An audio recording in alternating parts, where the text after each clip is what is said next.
হিন্দু সম্প্রদায়কে বাঁচাতে হলে গরু জবাই করা বন্ধ করতে হবে। হ্যাঁ, এটা সবচেয়ে জঘন্য একটা narrative.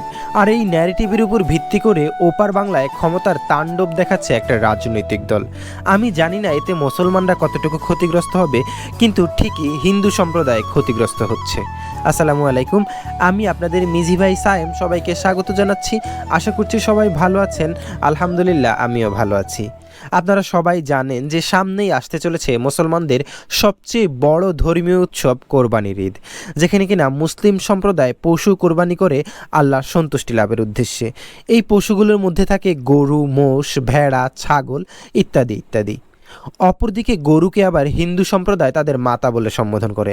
I don't know what is the logic and I don't want to know. সেটা তাদের ধর্মীয় বিশ্বাস, আমার সেটা নিয়ে কোনো সমস্যা নেই।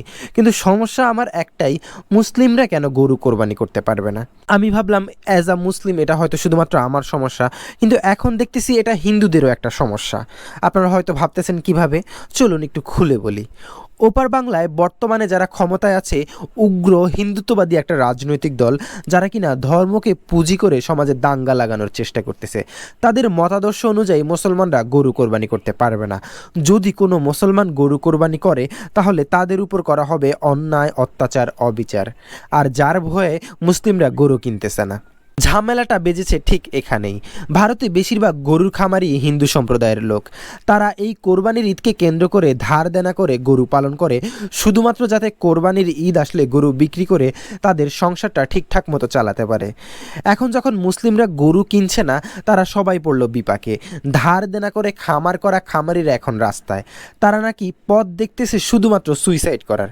এটা আমার মুখের কথা না ভাই, এটা ভারতীয় মিডিয়াগুলো থেকে নেওয়া, যেখানে কিনা হিন্দুরাই তাদের সাক্ষাৎকারে বলেছে এই সব কথা। ভারতীয় মুসলিমদের প্রতি আমার উদার আহ্বান, আপনারা সবাই হিন্দুদের মতাদর্শকে সম্মান করে গরু কোরবানি না হয় নাই করলেন, এবার গরু কোরবানি না করে অন্য যে পশুগুলো রয়েছে যেমন ছাগল, ভেড়া, ওট, মোষ ইত্যাদি ইত্যাদি গরুর বিকল্প হিসাবে তাহলে ওই পশুগুলাই আপনারা ব্যবহার করুন।